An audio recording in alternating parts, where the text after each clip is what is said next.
Hello beautiful soul! Welcome back to my channel. This is Meisha Amir from Japan, Kabayan. Pisces, this reading is for you. Tingnan natin ang iyong April 2026. Maraming salamat muna sa mga subscriber, new subscriber, cross-watcher, at sa mga bagong pasok dyan. Welcome na welcome kayo sa bahay ni Ate Aimee. Salamat sa nakataba ng puso niyo mga comments at sa mga nagpa-personal reading pala. Maraming salamat po. Kung gusto niyo na energy niyo lang talaga, gusto niyo makuha natin, all the details is in description below or same lang naman din yung Facebook account ko dito. Ingat na lang kayo sa scammer General reading, kunin mo lang sa'yo at itapon ang hindi naman talaga sa'yo. Maaring vice versa. Energy mo, energy ng person mo, energy ng malapit sa puso mo. Nangyayari, or mangyayari pala. Use your own intuition. Lawakan nyo inyong isipan. Ano man ang gender mo, ano man ang edad mo. Wala sa baraha ang kapalaran ng tao. Kayo pa rin ang makapagpapabago nito. Gawin yung guide, yung mga warning, hindi yung negative, it's a warning para magkaroon din ka na idea, awareness, change of decision, action, at mga pwedeng maiwasan at iba pa. Pero kung gusto mo talaga ng positive reading lang, sorry po ha, baka hindi mo gustuhan ng ating reading, pero please try to analyze our reading Pisces, kasi pwedeng ito is makatulong sa'yo para magkaroon ka ng positive outcome than sa nakakarinig ka ng positive pero hindi mo alam kung ano yung outcome niya. Okay? Pero your choices pa rin. Nasa sa'yo pa rin yung choices na yun ha. You are on the road to success. Congratulations. Pwedeng nahadon kasi ito yung point ng buhay mo is pag ganyan-ganyan. Okay, hindi okay, okay, hindi okay. But still, you need to focus kasi this is an obstacle, no? Sabihin, focus ka lang, ma-down ka man, angat, down, ahon. Kasi magsasucess ka sa buhay mo. If you are talagang sincere sa mga ginagawa mo, no? Kasi we have the needle. If you are sincere sa mga bagay o sitwasyon mo this time, is you will be success or it will granted talaga sa iba, sa inyo. And syempre, grasshopper. Situation in the balance that requires careful handling. Sa lahat to sa mga ininom, kinakain, ganyan. Siguro, mas damihan mo pa yung mga vegetables, kung sa healthy situation yan, o kaya sa iba sa inyo isa money, no? Ganyan. Kasi hindi lahat is bubugso ang blessing, hindi sunod, hindi yan tuloy-tuloy. Ibig sabihin, kailangan balanse, no? Or mahando yung point of this, talaga is magiging more on balancing ka, no? Or you need talaga, no? Sa iba sa inyo. Meron din mga broken bridge, unsuccessful outcome to a problem. May mga unsuccessful. Yung tulad nga sabi ko, di ba, there's a zigzag mountain, di ba? Sala sa init, sala sa lamig, or sa iba sa inyo, kailangan mo talaga ng balanse sitwasyon. Kung saang aspeto ng buhay mo yan. April. April kasi baka may kakilala kang birthday is April. Or maybe there's a 4 hours, 4 days, 4 weeks, 4 months, or there's a 4 related sa'yo, or by April, ganyan. Changes is coming. Or sa iba naman sa inyo, maaaring pupunta o magbabakasyon ka sa country na may sakura or cherry blossom, or maybe nasa malapit ka nakatira sa may cherry blossom. But there's a changes happen into your life. And the good news. Pwedeng beautiful good news kasi this sa flower, may marinig ka na good news o may mga darating na good news situation. O at mag-ingat ka rin pagdating sa yung tenga. Pwedeng nahado yung point na nanghihina yung tenga, mahina na yung pandinig ng tenga, may mga papasok sa tenga, may mga kung may mga hikaw kayo, baka mamaga, makagat ng insekto, pumasok insekto, ano man yan, basta you need to be very careful when it comes to your ear or someone who's connected sa'yo. Ganyan. Or kasi handito rin si evidence, ibig sabihin may tao dito na, na alam mo yun yung, yun? Meron kasi sa Japanese yung, okay ko na chatta, puro kanji, so yung kanji, yung parang, mimi okay ko na chatta. Yung mimi kasi is tenga yun, parang, ay lumaki yung tenga yun. Mga chismis o chismosa yan. May nag-detect sa'yo or may naghahanap ng proof or evidence pagdating sa'yo. Mga chismis. And syempre, di ba? Climbing towards success. This is a problem kasi. Kumbaga ladder. Kumbaga nahandito yung successful mo kasi di ba handito si mountain. Di ba sabi ko nagaganin yung yung successful in life mo. Kaya kailangan mo talaga siyang pahalagahan yung meron ka sa ngayon, ano, kasi hindi yan tuloy-tuloy, no? Pero wag ka daw hihinto. Kasi you're going toward to a success. Also, this going toward to success. But zigzag. Ito naman, may mga blockage, diba? Ganon din siya. Yan ang nakikita ko dito. Pagdating dito sa sitwasyon, ano to, sala sa init, sala sa lamig, pabago-bagong sitwasyon, no? Yan, may mga pabago-bagong sitwasyon sa buhay. Yan, basta sabi dito is balance lang din kasi si grasshopper is the balance, no? Yan na nakikita ko. May mga on and off action situation din kasi dito pagdating sa iyo. And waiting for news, package, or letter. Pwedeng may mga hinihintay ka, no? Kung ano man yan, waiting news, package, or letter, kung ano man yan. Or maybe may mga in-order ka, mga ganyan. Kung ano man yan. Kung dito sa sitwasyon, ikaw nakita, may mga paghihintay. The love, okay, may ibig sabihin is someone's giving you a love or you giving your love or maybe may tao na malapit sa iyo na magkakaroon ng mga pambobola o kaya magkakaroon ng mga sasabihin na ikakapalakpak ng tenga mo, mga ganyan sitwasyon, no? And also, this a flower and the flower din kasi ibig sabihin is, yun nga, pagdating ko, siguro titingnan ko to, dito kay grasshopper, is you need to focus to yourself din dito no, sa sitwasyon. It's more on balancing. Ibig sabihin din. Kumbaga, basta more on balance. Kung kailangan mo nang mag-exercise ka. Kailangan mo mag-diet ka na. Kung ano may mga needs when it comes to yourself. It's more on self-care situation din pagdating kay grasshopper dito sa situation. Pwede nga din sometimes pasaway ka talaga, diba? So nga na yun, wala tayong magagawa doon kasi masarap naman talagang kumain. Naintindihan ko yun, no? Kumbaga na din yung point. Minsan, okay, mag-diet ako, hindi na ako mag-diet ako, hindi, parang zigzag din yung situation mo. And dito naman sa sitwasyon, yun nga, may mga pambobola or compliment situation, pasasalamat, or kung ano man yung maririnig mo na magagandang words situation, ano? Yan. And meron ka na namang mountain, ang dami mong blockage sa buhay.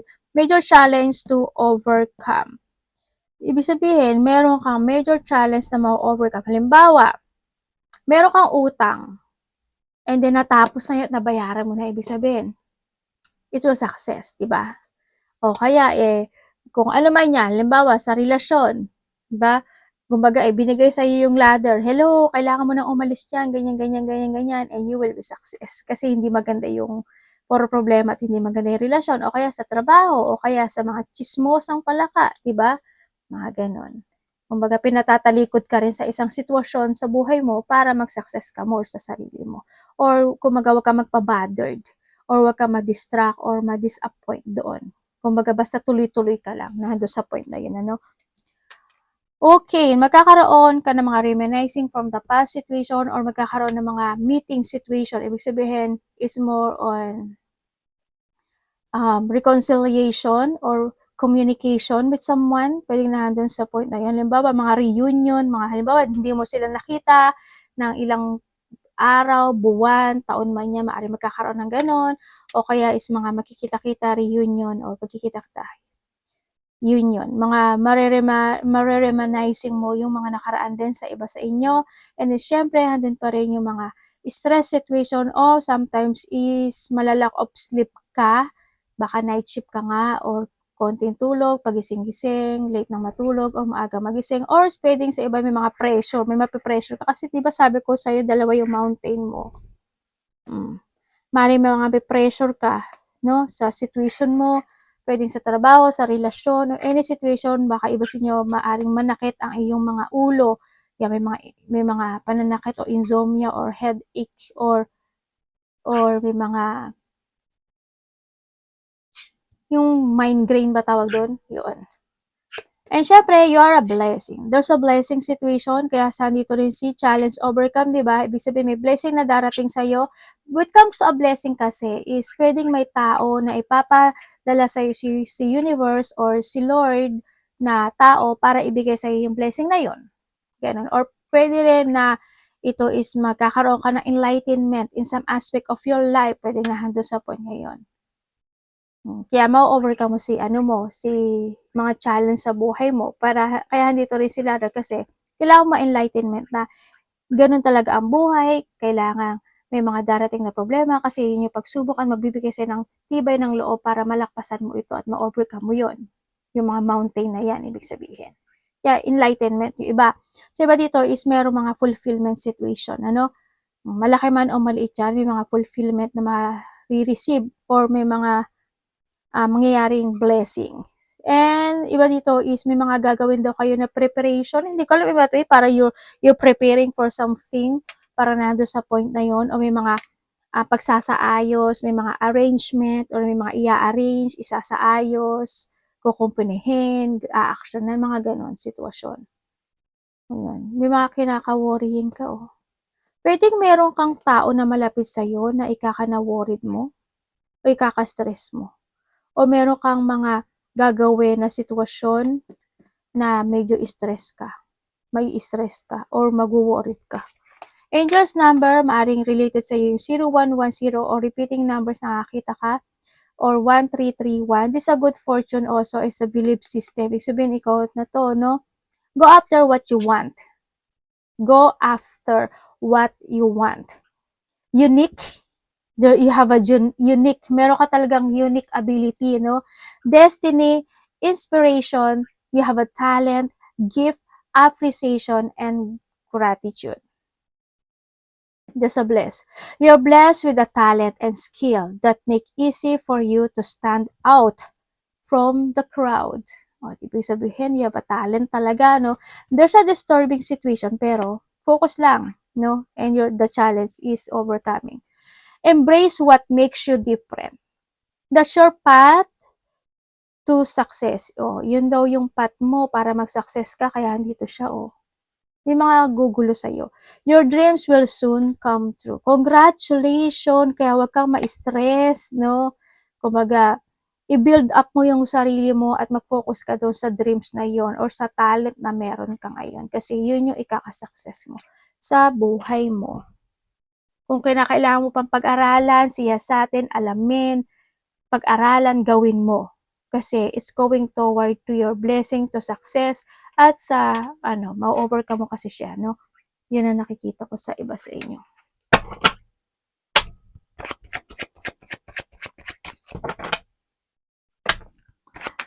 Ang energy ni Pisces.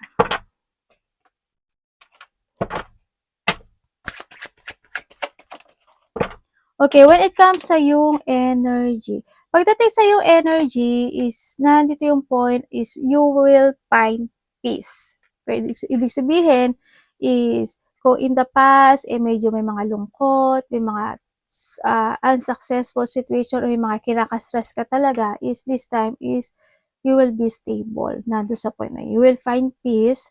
Nandun yung point na yun. You will find comfortable. You will find success or nandun yung point of contentment, no, pagdating sa situation mo. Nandun ka na sa era na yon, no, contentment in what you have, sa nakikita ko sa iyo dito. Yan. And then yun nga, comfortable life, very independence yung situation mo, sa nakikita ko sa iyo dito. Yun. Wala akong nakikitang sa iyo. It's more on strong, comfortable, happy, and contentment. Yun na nakikita ko sa meron. Parang yung iba kasi sa inyo is, wala ka nang hinahanap na iba. Parang you're okay na this time, dito sa sitwasyon mo, no? Pero yung iba sa inyo kasi there's a stress, or may mga may pagdadaanan kayong stress by this April. Kaya medyo kapit lang, no? Kapit lang. O kumbaga masabaan mo pa yung pasensya mo dito sa situation.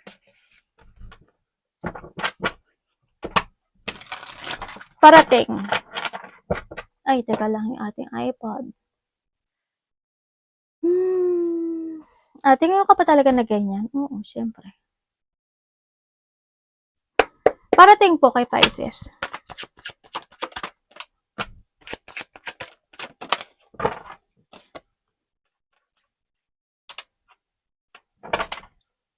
Ano to, universe?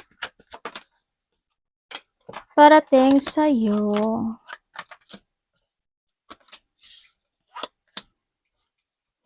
Okay. Ay, ganun. Ah.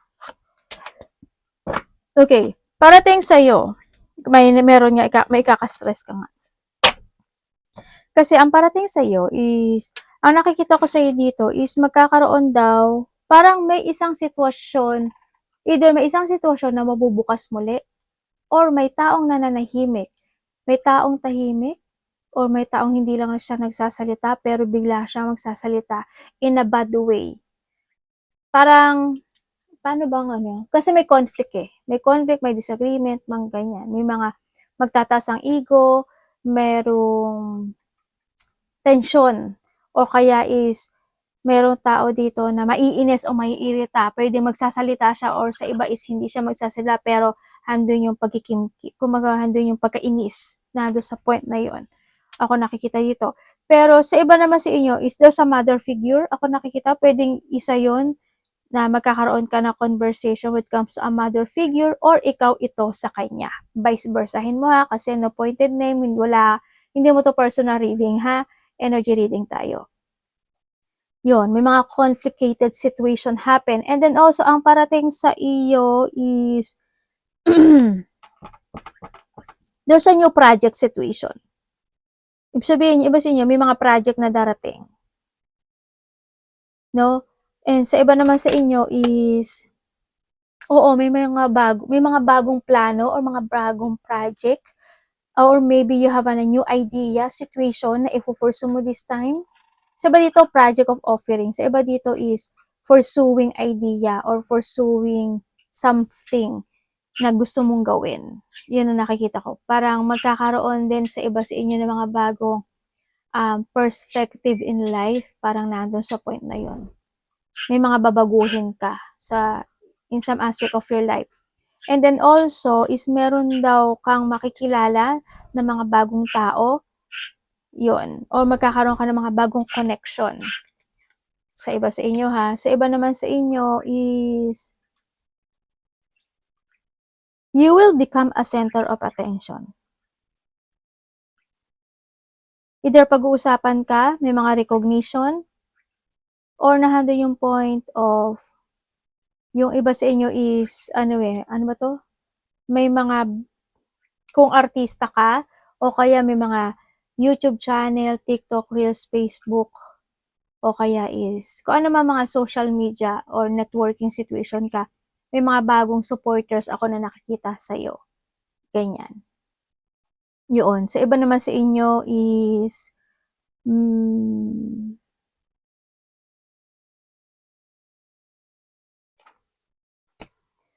meron ka daw, merong akong nakikita na conflict, ay tulad na sinabi ko na pala yung kanina. Yun, conflict, struggle, or may sitwasyon na makakaramdam ka rin din sometimes ng katamaran, or may mga situation na uncontrolling. Yung parang hindi mo siya makokontrol, mangyayari talaga siya. Ang gagawin mo lang siguro dun, patient, if ever, or you need to think very carefully talaga. Hindi ko alam in what way, pero you need to think very carefully. Kasi why? Kasi may broken bridge din tayo. May ladder tayo. May mountain tayo, dalawa. No? Kaya ingat ka na lang din sa nakita ko dito. Or sa iba sa inyo is may mga illusionin kayo or nahando yung point na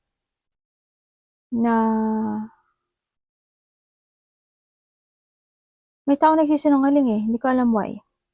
May pag-uusap related to territorial Pisces. Hindi ko alam in what way. Yun.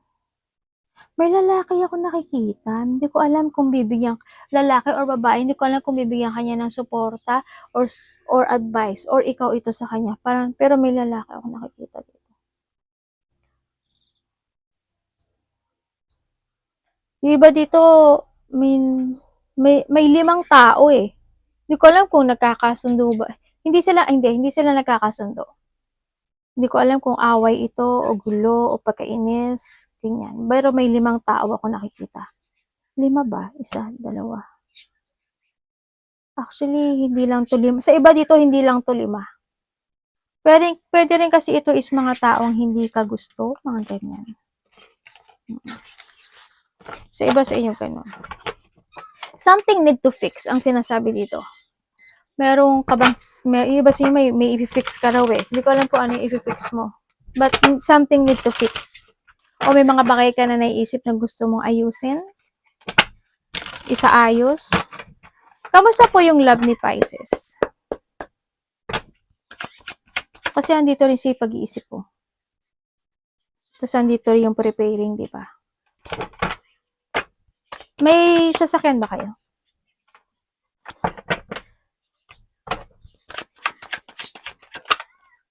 Hindi ko alam kung masisira ang sasakyan nyo or mga vehicles o kaya is kung magkaroon ka na conversation when it comes to a vehicles. Basta there's a vehicle situation ako nakikita. Hindi ko alam in what way eh.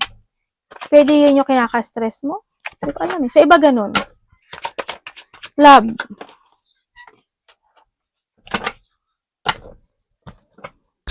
Ano po yan? Okay, if you are single Pisces.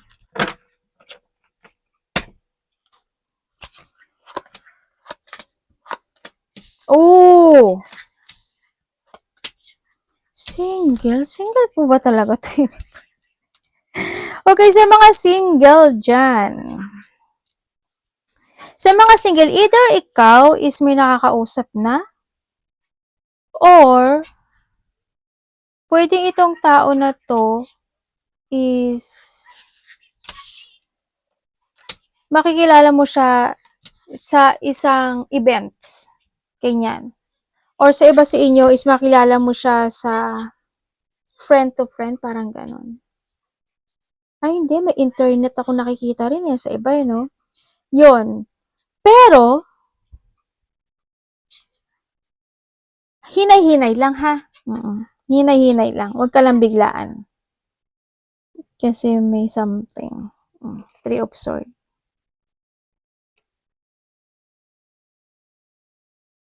Basta hinay-hinay lang. Hinay-hinay. Slowly but surely. Okay? Kung kayo naman is nagkahiwalay, oo, nagkahiwalay na. Dito sa sitwasyon. Kasi daw sa new beginning, happy na rin sa nakita ko. Kasi dumating yung point na napagod yung isa. No? Kaya nagkaroon din ng pag-ihiwalay. Napagod yung isa, but still, nakadun pa rin isa na naghihintay pa rin. Kumbaga, they still waiting na gusto niya pa rin ng getting together pagdating sa'yo, or maybe this is you, Pisces. They feel pain. Hindi niya alam kung ano yung gagawin niya, but they want to fight these feelings or this connection, and I want to say sorry, sabi niya gano'n. Pero hindi ko nakikita yung action niya, but they manifesting or nahando sa point na they want to make sure na magiging okay yung lahat. Parang nagsisiyasat siya or nahando sa point na they still spying sa'yo o kaya may mga kinakausap siya. If you have a related connection ng mga kaibigan, pwedeng nahando sa point na yun, naghahanap siya ng mga information, mga ganyan. Ako nakikita. Or pwede rin nahando niya na still reminiscing for past situations. Titingnan niya yung mga past picture nyo, yung memories nyo, yung text nyo, mga ganyan. Kung kayo naman is may third party relationship, dito, oo naman, halata, diba? May three of swords eh. But still, gusto mo siya. Pwedeng itong taon to, sinungaling to, no? O kaya palagi kanyang binibigyan ng painful situation sa mga may third party dyan. Pero siguro, don't be hung.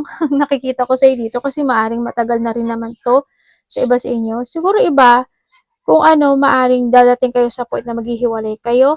Or nandun yung point, pag naghiwalay kayo, magbabalikan kayo, hiwalay, magbabalikan, hiwalay, magbabalikan.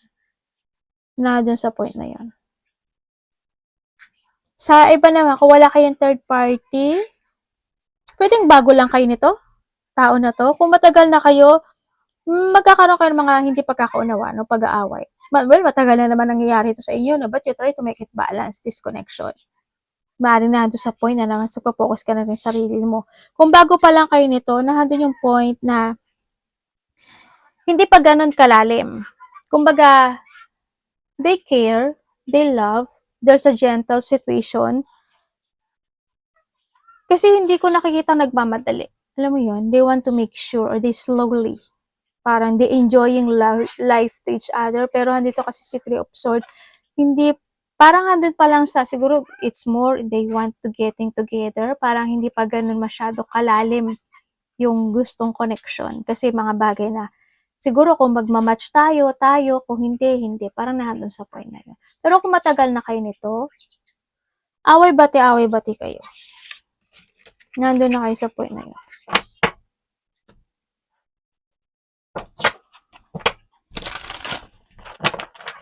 Money ni Pisces, universe.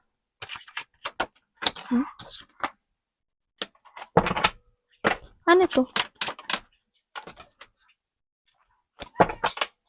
Okay, pagdating sa money mo. Okay, pagdating sa money mo, hindi ko naman nakikita na you are drained when it comes to your money mo, but still you achieving it. Kumbaga, nahando sa point na satisfy kung ano yung meron ka sa ngayon. Sa nakita ko, may pumapasok naman pera, but still is may mga hardship ka ron na pagdadaanan pagdating sa pera. Kaya handito pala siya. Handito si dalawang mountain, tapos nandito si ladder, tapos nandito si stress. May mga pagdadaanan ka daw.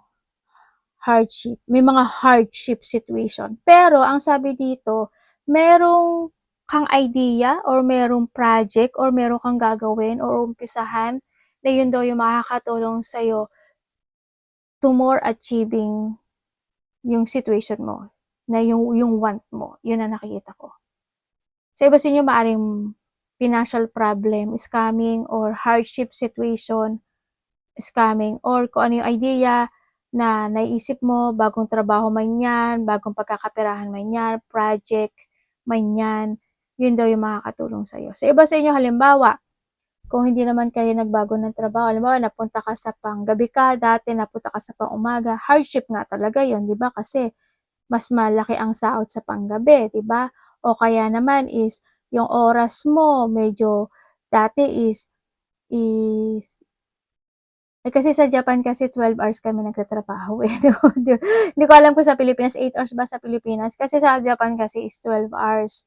Halimbawa, 12 hours yung trabaho mo, tapos naging 8 hours na lang. Siyempre, medyo hardship talaga, di ba? Medyo complicated yun kasi nabawasan yung ano mo, yung kita mo, di ba? O kaya naman is naging matumal yung sitwasyon, di ba? Halimbawa, is may mga yasumi-yasumi na or resting time, holiday time, 'di ba? Kaya yun yung medyo baka ika-stress mo sa pera mo. Kaya sa 'di ba sinabi ko na kung ano yung meron ka ngayon, you need to digest it. Ano ba na to? Ang tawag sa digest? Pahalagahan, 'di ba? Yun. Kasi hindi tuloy-tuloy ang successful ng buhay. Well, sa lahat naman is applicable naman yun, no? Kaya pero dito sa sitwasyon, satisfy ka, nakakain ka, nakakaano ka, nare-receive at nakukuha mo naman yung gusto mo sa nakikita ko sa ito. Pero, ingat ka lang din kasi may dadaan sa'yo na paghihirap. Or, malaki man o maliit yan. Arigato namaste, God bless.